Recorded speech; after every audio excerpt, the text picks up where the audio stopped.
Good evening, and thank you for joining me on First 5 p.m. here, airing exclusively on WFRV Plus. I'm your host, Indiana Shills, back with another week of First 5 p.m. Looking forward to getting things underway, and who better to do it with me than Blake Borth. Blake, welcome back to the show. Oh, thank you, Kicking Indy. off another week here at Local 5.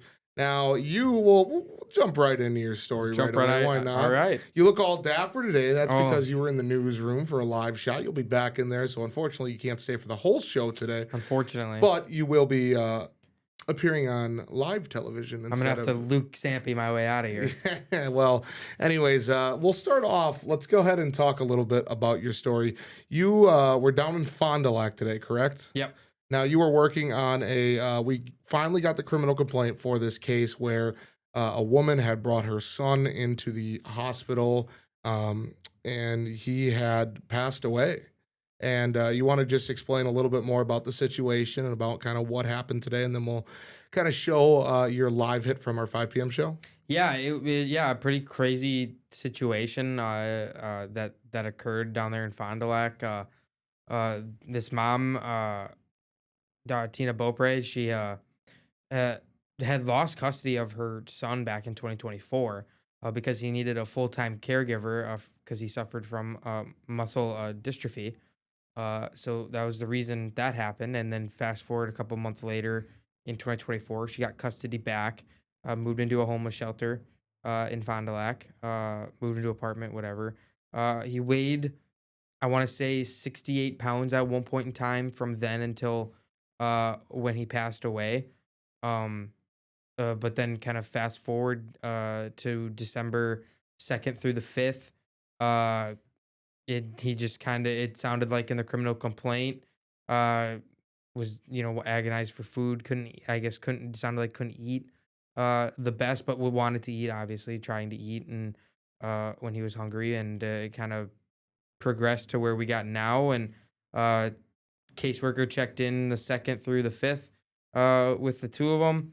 And then on the 5th, she wheeled him into the hospital. Not urgently. You would think that if something was wrong with a loved one of yours, you'd be in a full-blown panic trying to get him to the hospital. Yeah. Medical staffer noticed he was deceased. They ran an autopsy, came back. The manner of death was homicide, and the cause of death was starvation related. Okay. So a pretty wild thing, obviously, all from the criminal complaint. This is what we got from our knowledge, but pretty crazy stuff. All right, yeah, let's go ahead and show your 5 p.m. Newsroom live hit.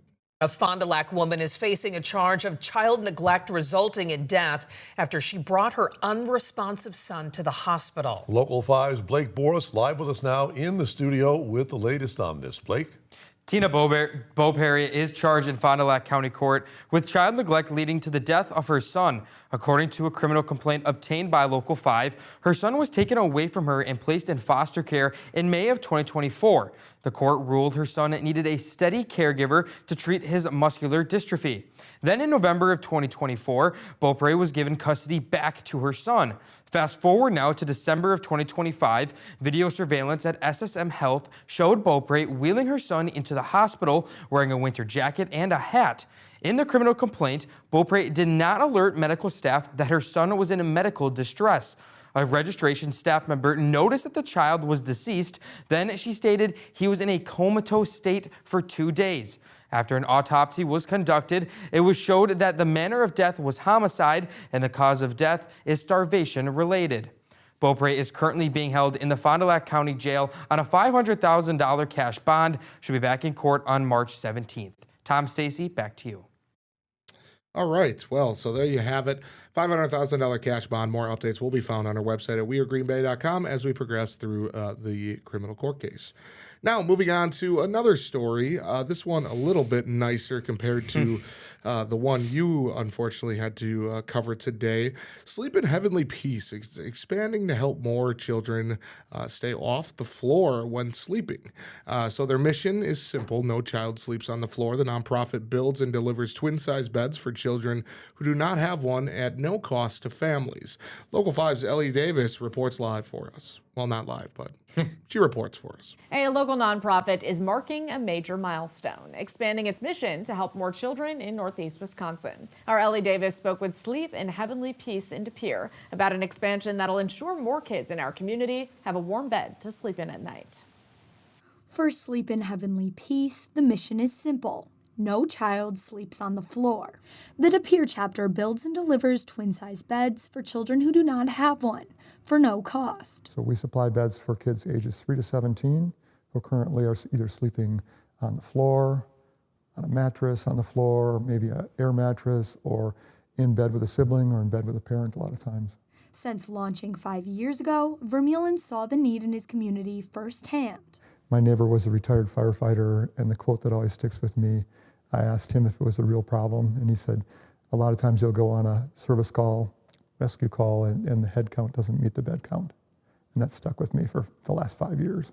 The nonprofit is expanding its reach to the 54130 area code, including Kaukauna and surrounding communities, hoping to close the gap between the De Pere and Appleton chapters. To run out to Brillion or Kaukauna for 1 or 2 beds, and then go to Pulaski for a bed, and go to Kewanee for a bed, it just is taxing on our delivery teams here. So we're just looking for other volunteers that can service those outlying areas for us. Each bed costs $250 to build, completely funded by donations and the support of volunteers. Vermeulen says the reactions are priceless. And the hugs we get from the kids, there's nothing like it.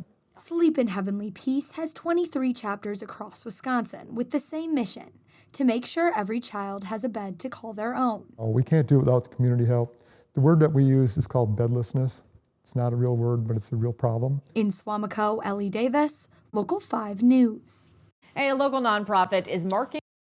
All right. Good stuff. Yeah, all good stuff. I mean, the nonprofit's doing a lot of good stuff with trying to keep children off the floor and sleeping. Cool to see them expanding throughout all parts of Northeast Wisconsin. Yeah, they're trying to make the availability more, which is always That's always a plus. All right, Blake. Let's see. I'm gonna try to hit this this thing right here. Let's see if I can do this. Is this the right thing? Oh, Luke Sampy's on it. Son of a gun.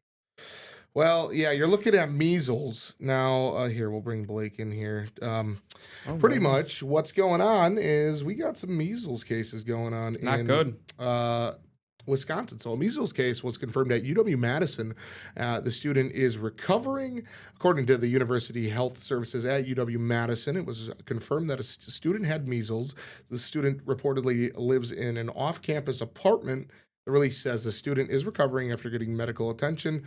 Others on campus could have been exposed to the virus. Now, officials say measles is highly contagious and spreads through respiratory droplets and can remain in the air on surfaces for up to 2 hours.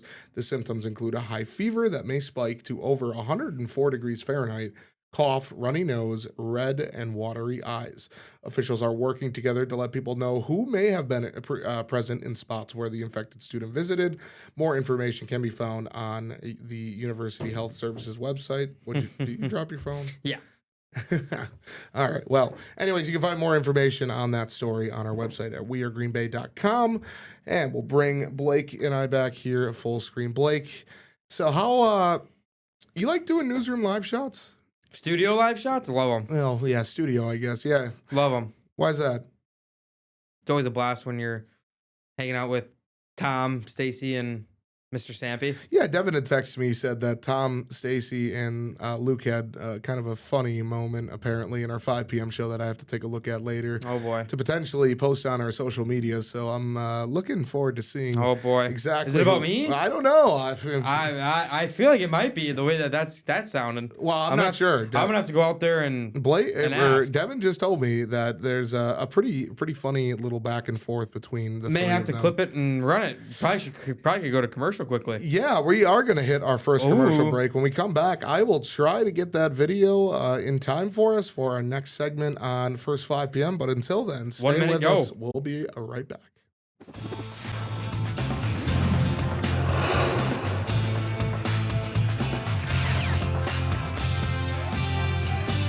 Welcome back to Local 5's First 5 p.m. here on WFV Plus, joined once again by Local 5's Blake Boris. Unfortunately, I was not able to get the clip. It's clipped but now I have to download it. They're talking about the groundhog. Luke is He calls Punxsutawney Phil a rodent. well, However you want to go about Luke hates flood his inbox, folks. Luke Flood does it. not like this. Does not like Groundhog Day. He Just as elated when talking about the exploding trees. yes, Just as elated. It's a very passionate. I don't think I've ever met a more passionate person about Groundhog Day. I'm gonna be honest. Forgot today was Groundhog Day. Yeah, I honestly did not. Is it even a holiday? It's not? Is it? I don't think so. I mean, a holiday to some. You see all those people in Pennsylvania at the butt crack of dawn for a groundhog? I don't know. They have their fun out there, Insane. though. All right, we're going to switch real quick to a story out in Minneapolis. A little update on the Alex Preddy death. It's been ruled by the medical examiner as a homicide. He was shot and killed by Customs and Border Protection agents in Minneapolis last month. They have ruled it as a homicide. They said Preddy died in an emergency room at Hennepin County Medical Center after he was shot multiple times by federal agents on January 24th. Video of the incident shows Preddy recording federal immigration officials on a cell phone, then attempted to assist a woman whom one agent had pushed down. The agent then surrounded the 37-year-old who appeared to disarm himself before two agents fired multiple shots. There's more information on that story. Not going to get too far into it, but that is on our website at wearegreenbay.com. You can catch all the details there. Moving on to... I do have bad news. What's that? I got to go prepare for this live shot. That's fine. Hey, I'm sorry. Head out, Blake. We want to appreciate you for stopping by. Thank you. We'll let you get out, and we'll finish the rest of the show for you guys. We're going to talk a little bit about a fun story coming up in our 6 p.m. newscast. Brianna Reinhardt, she was covering the Green Bay Gamblers who traded their hockey sticks for teddy bears on Monday, delivering smiles to pediatric patients at Aurora Baycare Medical Center. The bears were donated by fans during Saturday night's 26th annual teddy bear toss at the Resch Center, where when the Gamblers scored their first goal, how many teddy bears do you think they threw out? Well, it was just under 8,000. 7,880 teddy bears were thrown onto the ice. Now, Gamblers forward Elliot Gully said, "It's a once-in-a-lifetime experience seeing all the bears rain down. It's something you don't see every day. Everyone came out to support us, and the number of bears on the ice took like 10 minutes to clean up." Now, I've never been to the teddy bear toss, but I have seen videos on social media in our 12 p.m. newscast. It's a pretty cool scene. They score their first goal, and then the ice just gets flooded with these stuffed animals. And like we said, it's all for a good cause. It's just 2 days later, those bears, they found a new home in the arms of children facing doctor visits and difficult days. Now, for young patients, the bears serve as more than toys, offering comfort, distraction, and a reminder that they are not alone. Since its inception, the Teddy Bear Toss has collected over 145,000 stuffed animals. All the bears are distributed to pediatric patients and community organizations throughout northeastern Wisconsin. Sticking with sports, we got some baseball news out of the Milwaukee Brewers. Local Milwaukee Brewers games will now be broadcasted and distributed by Major League Baseball, making broadcasts available to in-market fans and satellite television as well through MLB's direct-to-consumer streaming platform. Now, the new agreement on Monday, it was announced today, gives fans multiple ways to watch Brewer games, both on traditional television and via digital streaming.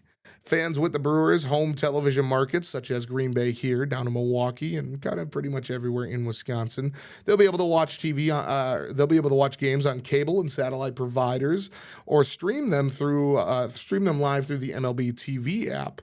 Information on specific channels will be provided at a later date. Brewer-specific streaming subscriptions will be available for purchase through MLB.com and the MLB app when packages go on sale sometime here in February. The Brewers are joined several other MLB ball clubs have transitioning to MLB-produced local broadcasts in recent seasons. Those productions have featured national-level enhancements, including drone footage, wire cam, right field cameras with cinematic depth of field and umpire mounted cameras. MLB has earned multiple Sports Emmy Awards for both local and national games produced. Now, all 162 games during the 2026 MLB season will be available either through local distribution or Major League Baseball's national broadcast partners. The Brewers will also sell in-game commercial inventory across both television and streaming platforms. So, a little bit more accessible for you guys to watch baseball, which is a pretty cool thing. One more story, sticking with sports, we head over to Italy. In Milan, two Wisconsin residents found themselves unexpectedly immersed in Olympic excitement. While traveling abroad on a ski trip, Craig and Jody Lyon of La Crosse, they planned to stop in Milan as part of their trip, but only later realized their visit coincided with the start of the Olympic Games. While in Milan, the Lions, they had been exploring the cities and browsing stores filled with Olympic merchandise from countries around the world. They have also spotted several athletes around town. Although visiting Milan was already a highlight of their trip, the Olympic atmosphere added an extra layer of excitement. Let's go ahead and take a little listen at one of our next reporters out in Italy for the Olympic Games. They caught up with Craig and Jody. Oh, you guys are awesome. Okay, so we just chatted about it, but you guys happened to be here for the start of the Olympics, but you didn't come here for that. That's correct, yeah. So we were coming this way for a ski trip, so we skied in Chamonix and Zermatt, and then decided to finish in Milan. And when did it hit you that the Olympics were happening here? A couple of months ago, it kind of dawned on us that, oh wow, we're going to be there right before the Olympics start, so. And what was that, a pleasant surprise? Was it stressful? Talk me through that. It wasn't stressful at all. It was kind of a pleasant surprise, thinking that there might be some activity related to the Olympics going on. So that part felt cool. I was a little disappointed that we didn't plan it so we could be here for the Olympics, but realized at that point it was probably too late to find a place to stay and change all of our other plans. And so you guys just came out of the store. What was it like in there? Oh, there's a lot of cool stuff in the store, but decided it might be weird to buy things, and then people would say, oh, were you at the Olympics? And we'd be like, no, we weren't. Oh my gosh. But we did see some athletes the last couple of days, so that's been fun. So there's the women's hockey team is here, and so a couple of them are from a couple hours from where we live. Right. So that's cool. Yeah. And saw a couple ice skaters. Amazing.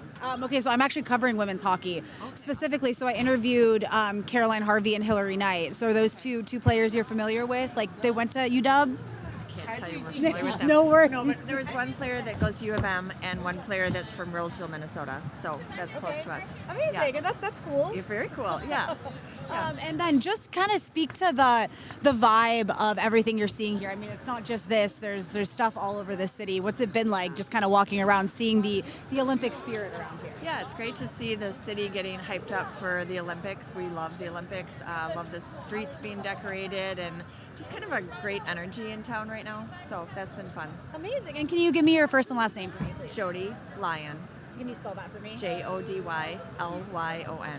All right, we'll skip the boring part, but yeah, really cool thing to just kind of be in Milan during the Olympics just by chance. So congrats to Jody and her husband, and hopefully they have a good time out there in Italy. Now, we're going to head to our final commercial break. When we come back, we'll talk a little bit about that fun clip of Luke Sampe and our good friend, the Groundhog.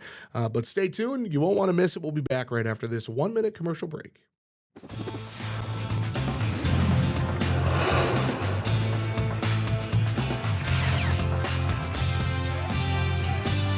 Welcome back to Local 5's first 5 p.m. here on WFRV Plus.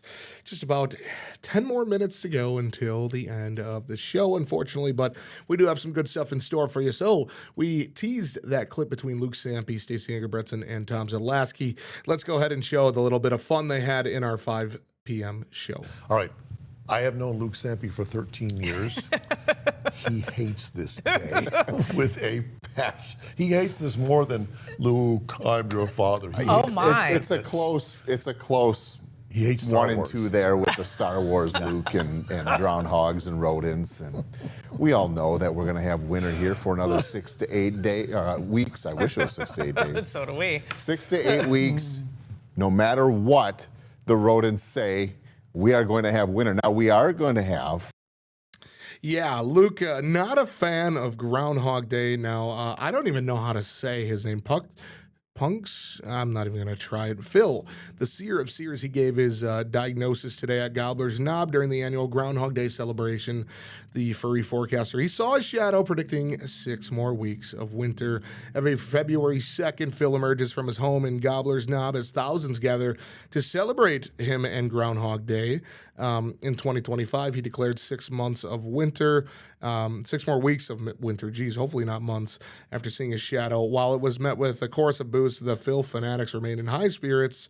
Some of the highlights, he saw a shadow, which is predicting 6 more weeks of winter. It was estimated that as many as 40,000 people attended this year's event. That's kind of nuts. Pennsylvania Governor Josh Shapiro was in attendance once again in 2024. He named Phil the official meteorologist of Pennsylvania.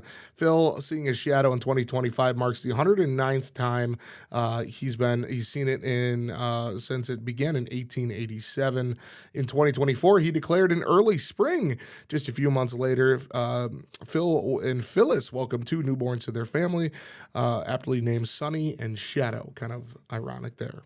All right, guys, we are going to turn things over and stick with the weather here. We're going to go ahead and play Storm Team 5's forecast so you guys get caught up to what to expect this week. I'll be back in just a little bit. The area's most accurate forecast from Storm Team 5. Meteorologist Ryan Kudish. We are in golden hour on this Monday afternoon as clouds are clearing just in time for some late day sunshine. The clearing of these clouds tonight will result in temperatures getting a little chilly for Tuesday morning. Live look into Green Bay. I turn the camera around to look to our southwest out towards Lambeau Field. You can see a beautiful little bit of sunshine, 26 degrees, west wind at 9. Here's some sunshine peeking through the clouds in Appleton, 27, west wind at 9. Over to Oshkosh, I probably should turn the camera a little bit to the southwest, but that's okay, 25 there, northwest wind at 6.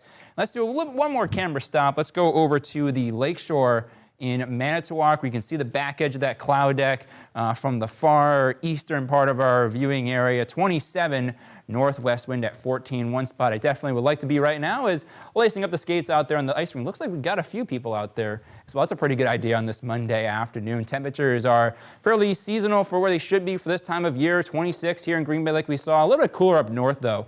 19 in Antigo, 22 in Mountain, 21 in Iron Mountain. Here's the latest look on the radar and satellite. You can see that cloud deck is slowly working east, so it looks like maybe you'll get a little bit of late day sunshine for you along the lakeshore. Still dealing with some flurries, though, being reported by the radar around Door County, maybe just pushing to the east of Kewaunee County. So those clouds will clear out tonight, and that'll mean temperatures will start to work downward through the overnight hours, especially after midnight. So it will be a little chilly to start our Tuesday with low temperatures bottoming out in the single digits, and the warmer values will be certainly lakeside around 10 degrees. Now, it won't be a really strong wind overnight, but this time of year, any sort of wind overnight where temperatures fall below freezing or below zero, or around zero, I should say, wind chills will likely be below zero for tomorrow morning. So it will be a little chilly out there, but nothing that we haven't experienced so far this season. All right, here's your weather headline. Slightly cooler temperatures tomorrow. Next snowfall is later in the week. Not looking at a big event, though. Thaw and freeze pattern certainly takes hold next week. High today on the second day of February. We are 1 degree above our normal. 27 for a high today in Green Bay and Chicago, 22 in Minneapolis. Mild air certainly off to our south. 43 in Kansas City. The core of that Arctic air that was impacting us for a little while is starting to head back to where it came from. So what's going to happen is a big ridge pattern will develop out to our west, out towards the Sierra Nevada, Sierra Mountains, the Rockies up toward the Pacific Northwest. And that's actually going to be playing a factor in the mid-season ski season out there in some of the mountains. Not really great for any artificial snowmaking, but for us, that means we'll have mild temperatures here, or pretty normal temperatures for the calendar year. We will get clipped by a little bit of Arctic air, though, for, say, around Saturday, but it's only one day. We head right back to a mild pattern. We switch our winds to the southwest in the upper winds. That brings in some really mild temperatures for the early to mid part of next week. Tomorrow, we'll step down a little bit. Highs in the upper teens and low to mid 20s under mostly sunny skies. Wednesday, mix of sun and clouds. We add a few degrees, though. High temperatures in the lower to mid 20s. Temperature trend over the next 10 days does show that little cool down, like I mentioned, for Saturday, high of 20, and then we're back to lower and mid 30s for the end of the weekend into the early part of next week. Likely a thaw and freeze pattern in that time frame. In terms of any snow, it looks like we'll have 2 rounds of snow Thursday morning and then again Thursday night going into Friday morning. And all told, though, this is not going to be a big one. We're looking at, say, a dusting up to an inch. One of those another nuisance snow events we've seen this year. For tonight, clearing skies, chilly night down to a low of 7. Then for tomorrow, plan on mostly sunny skies. A few clouds will drift in late, high of 21. 7-day forecast now for Wednesday, 23 for a high, 29 on Thursday. Snow chances, not a big one though. Turn around our wind to the northwest, but we'll still manage a high of 31 on Friday. Drops us down to 20 though on Saturday, back up to 30 on Sunday. Caitlin. Yeah, those 30s might feel like a little taste of spring for us, given all that cold weather we've had recently. Yeah, a little taste of spring out there, really values that I haven't talked about in some time, so I'm happy to see that temperatures are back on track for now. Most definitely. All right, good work from Mr. Ryan Kudish. You guys know him well here on First Five. It's always a pleasure when he gets to join. Now, one more thing I wanted to talk about for the end of the show. We just had this came in through our email. Menasha Police Chief Thorne, he is submitting his resignation. He is stepping down. Now, this is as of, it will be effective on March 2nd. The decision followed much reflection on the increasing demands of the position and his desire to ensure that both his family and the city receive the level of attention and leadership they deserve. Chief Thorne, he remains committed to supporting a smooth and orderly transition and will assist in any way possible to ensure continued stability and success with the department. The city of Menasha will be announcing further details regarding the selection process for the next chief at a later date. Now, Chief Thorne said, serving the city of Menasha for the past 17 years has been one of the greatest honors of my professional career. I'm sincerely grateful for the trust placed in me by the mayor, common council, city leadership, and the community, and I am proud of the work accomplished by the men and the women of the Menasha Police Department. So, Police Chief Thorne is out as of March 2nd. Got 1 month left of him after 17 years of serving the Menasha community. So, we bid farewell to Chief Thorne, and that's really all the time we got for you guys. Thank you so much for tuning into First 5 p.m. here on WFRV Plus. You can catch Local 5 News at 6 coming up right after this. As always, you can also catch all of our other shows on our YouTube, WFRV Local 5. All right, guys, I'm signing off for Monday. We'll see you guys tomorrow on Tuesday. Enjoy the rest of your day.